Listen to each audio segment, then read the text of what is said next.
ബേപ്പൂർ സുൽത്താൻ ആരാണ്? ആരാണ് ബേപ്പൂർ സുൽത്താൻ എന്ന പേരിൽ അറിയപ്പെടുന്നത്? വൈക്കം മുഹമ്മദ് ബഷീർ. ബഷീറിനെ സുൽത്താൻ എന്ന് വിശേഷിപ്പിച്ചത് ആരാണ്? വൈക്കം മുഹമ്മദ് ബഷീറിനെ സുൽത്താൻ എന്ന് വിശേഷിപ്പിച്ചത് ആരാണ്?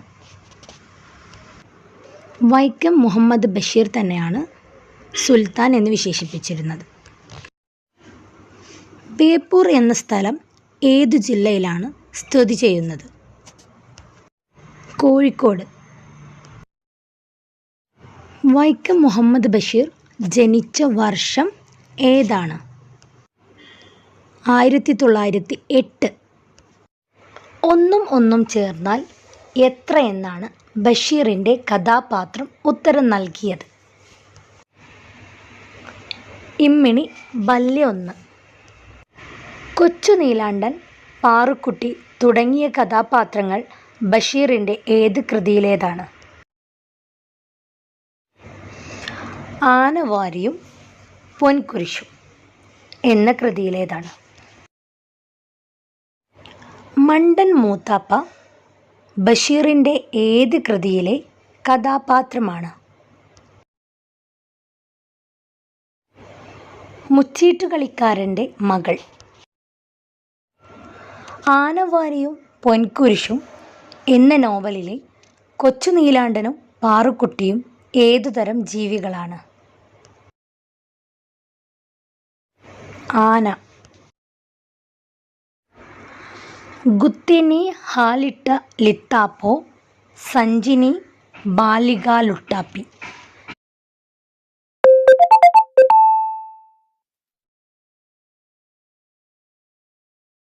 ബഷീറിൻ്റെ ഏത് നോവലിലാണ് ഈ പാട്ടുള്ളത്? എൻ്റെ ഉപ്പാപ്പാക്കൊരാനുണ്ടായിരുന്നു. ബഷീറിൻ്റെ ആത്മകഥയുടെ പേരെന്താണ്?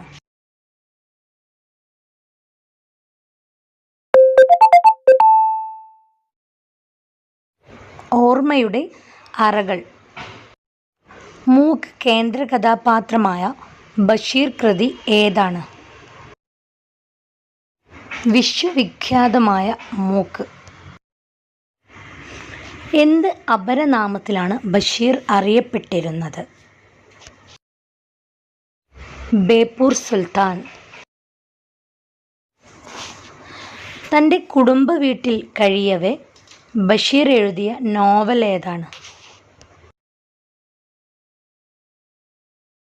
പാത്തുമ്മയുടെ ആട്. ബഷീറിന് ലഭിച്ച ഏറ്റവും വലിയ പുരസ്കാരം ഏത്? പത്മശ്രീ. ബഷീർ പ്രസിദ്ധീകരിച്ച വാരികയുടെ പേര്? ഉജ്ജീവനം. ബഷീറിൻ്റെ എഴുത്തും ജീവിതവും എന്ന ഗ്രന്ഥം എഴുതിയത് ആരാണ്? EM അഷറഫ്. 5ാം ക്ലാസ്സിൽ പഠിക്കുന്ന കാലത്ത് ആരെ കാണാൻ വേണ്ടിയാണ് ബഷീർ വീട്ടിൽ നിന്നും ഒളിച്ചോടിയത്? ഗാന്ധിജിയെ. മജീദും സുഹറയും കഥാപാത്രങ്ങളായി വരുന്ന ബഷീറിൻ്റെ നോവൽ ഏത്? ബാല്യകാലസഖി. ഒന്നും ഒന്നും ഇമ്മിണി ബല്യ 1 എന്ന പ്രയോഗം ബഷീറിൻ്റെ ഏത് നോവലിലാണ് ഉള്ളത്?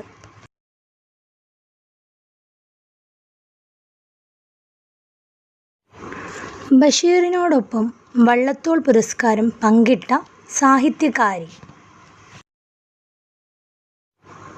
ബാലാമണിയമ്മ. ആകാശമിട്ടായി കഥാപാത്രമാകുന്ന ബഷീറിൻ്റെ നോവൽ ഏത്? പ്രേമലേഖനം. ഒരിടത്തൊരു സുൽത്താൻ. കുട്ടികൾക്ക് ബഷീറിനെ പരിചയപ്പെടുത്തുന്ന ഈ ബാല്യസാഹിത്യകൃതി രചിച്ചതാര്? കിളിരൂർ രാധാകൃഷ്ണൻ. ബഷീർ സൃഷ്ടിച്ച സാങ്കല്പിക ഗ്രാമത്തിൻ്റെ പേര്? കടുവക്കുഴി ഗ്രാമം. വെളിച്ചത്തിനെന്തു വെളിച്ചം എന്ന വാക്യം ഏത് കൃതിയിൽ നിന്നുള്ളതാണ്? ൻ്റുപ്പൂപ്പാക്കൊരാനണ്ടാർന്നു. ചോദ്യോത്തര രൂപത്തിൽ ബഷീർ എഴുതിയ കൃതി ഏത്? നേരും നുണയും. 1987 കാലിക്കറ്റ് സർവകലാശാല ഡി.ലിറ്റ് ബിരുദം നൽകിയപ്പോൾ ബഷീർ നടത്തിയ പ്രഭാഷണം ഒരു ഗ്രന്ഥമായി പ്രസിദ്ധീകരിച്ചു. ഗ്രന്ഥത്തിൻ്റെ പേര്? മംഗോസ്റ്റിൻ.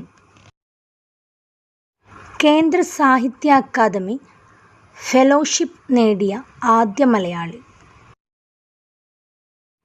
വൈക്കം മുഹമ്മദ് ബഷീർ. ബഷീറിൻ്റെ നീലവെളിച്ചം എന്ന കഥയുടെ ചലച്ചിത്രാവിഷ്കാരം ഏത്? ഭാർഗവീ നിലയം. എൻ്റെ ബഷീർ എന്ന കവിതയുടെ രചയിതാവ്? ഒ.എൻ.വി. കുറുപ്പ്. തൻ്റെ ഏറ്റവും അടുത്ത സുഹൃത്തിനെ കുറിച്ച് ബഷീർ എഴുതിയ കൃതിയുടെ പേര്? എം.പി. പോൾ. ബഷീർ രചിച്ച ബാലസാഹിത്യകൃതി ഏത്? സർപ്പയജ്ഞം. ബഷീറിൻ്റെ എടിയെ എന്ന ആത്മകഥ എഴുതിയത് ആര്? ഫാബി ബഷീർ. ബഷീർ വിവാഹിതനായത് എന്നാണ്? 1957 ഡിസംബർ 18. ബഷീറിന് ഡി.ലിറ്റ് ബിരുദം നൽകിയ സർവകലാശാല ഏത്? കാലിക്കറ്റ് സർവകലാശാല. ബഷീറിൻ്റെ മാന്ത്രികപ്പൂച്ച എന്ന നോവൽ പ്രസിദ്ധീകരിച്ച വർഷം? 1968. ബാല്യകാലസഖി സംവിധാനം ചെയ്തവർ? ശശികുമാർ, പ്രമോദ് പയ്യന്നൂർ. സ്കോട്ട്ലാൻഡിലെ എഡിൻബറോ സർവകലാശാല ഒറ്റ പുസ്തകമായി പ്രസിദ്ധീകരിച്ച ബഷീറിൻ്റെ നോവലുകൾ ഏതൊക്കെയാണ്? ബാല്യകാലസഖി, പാത്തുമ്മയുടെ ആട്, ൻ്റുപ്പൂപ്പാക്കൊരാനണ്ടാർന്നു. ശശികുമാർ സംവിധാനം ചെയ്ത ബാല്യകാലസഖി എന്ന സിനിമയിൽ മജീദായി അഭിനയിച്ചതാര്? പ്രേം നസീർ. കേന്ദ്ര സാഹിത്യ അക്കാദമിയുടെ ഫെലോഷിപ്പ് ബഷീറിന് ലഭിച്ച വർഷം ഏത്? 1970.